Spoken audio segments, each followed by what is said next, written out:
You have LeBron James. You have LeBron James and Jacob Lattimore. The bar is set pretty low. Just make it sufficient enough to make it to my collection of bad black films: New Jack City, Baby Boy, Jason's Lyric, Love and Basketball. Look, the only reason I went to watch this movie is so that it could make my list of worst movies of the year. And I could have, you know, proof. I experienced it. Hello, everyone. My name is Aaron James, and this is a review of the movie House Party 2023, directed by Calmatic, who is rumored to be directing another remake, White Man Can't Jump, which is also rumored to star Jack Harlow. What the fuck? It stars Jacob Lattimore, Tosin Cole, Karen Obilum, DC Youngfly, and several others, including Teddy Ray, may you rest in peace. The screenplay is by Jamal Allori and Stephen Glover. For those who do not know, Stephen Glover is Donald Glover's younger brother and was one of the lead writers of one of the greatest, if not the greatest, show in modern television, Atlanta. Now, that did not add hope for me when it came to this movie. It was just interesting, and it's nice to see that he is moving on to bigger things, relatively, even if the quality is not necessarily there. The movie is about two friends who are down on their luck and they take a risk and decide to host a house party at a mansion that happens to be owned by LeBron James.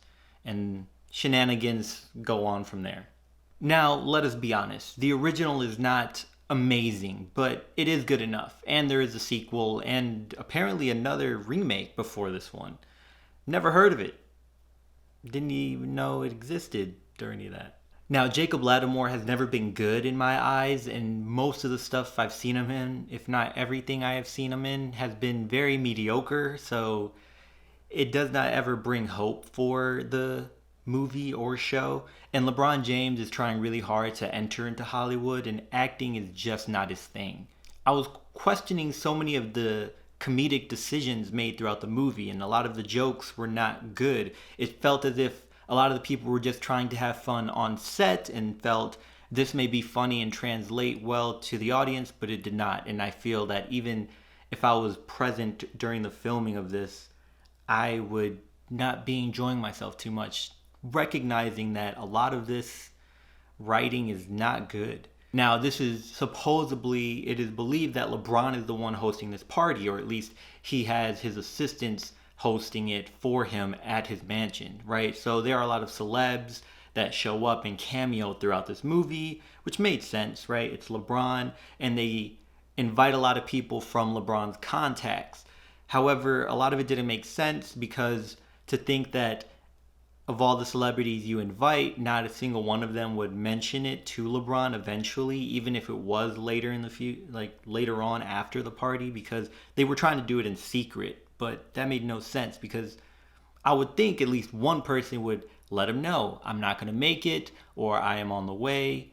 Maybe even just bring it up later on, which would end up them bringing up cameras because they have cameras at his house. There is one scene where they go to an entirely different location and they present the Illuminati, and there was some funny moments in that. A couple funny moments, especially one that I did not expect that maybe led to me enjoying that moment because it was unexpected, but I could see that it just calmed down right after that and immediately after that. And that scene, either it was tacked in for runtime or they did not know how to cameo certain people that showed up at that party, at the Illuminati meeting. At a certain point, it felt they were just pulling anyone into this movie to make it interesting or to keep the audience interested. And references to the original were not great, and at a certain point, I was checking my phone for the time and seeing how much was left in the movie. It did not have to be over 100 minutes long. I do not know who watched this and thought to themselves, yeah, this is the one. And maybe they had invested so much money into it, even the marketing was already prepped and the news was out that they were making this, that they figured, well, we have to release it and let's just get it out there already. We already have enough cameos. Hopefully we can at least break even. That is how I see it, because I could not have confidently watched this and thought, this is it. Now, of all the movies that have been released so far in 2023 with just under 11 months left, House Party is still not the worst one I've seen. Knock at the Cabin still has that number one spot.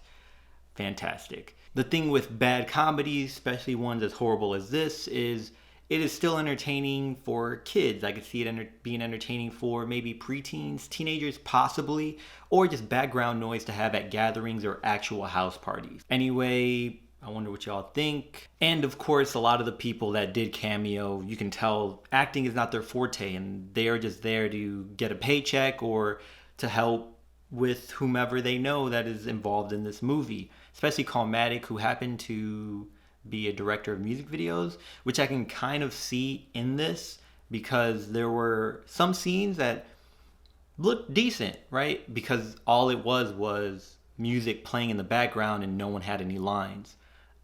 And that was about the best parts of this movie. Let me know what you all think. I would like to know your opinions on House Party. And how has the year fared so far after 1 month as far as movies? I mean, it is only January that passed, and we know how January is. And February sometimes follows suit with those movies. I mean, we are having Ant-Man coming up, Knock at the Cabin, whatever. Until next time, y'all take care of each other. Check up on one another, check up on yourself, and remember, potential has no limit.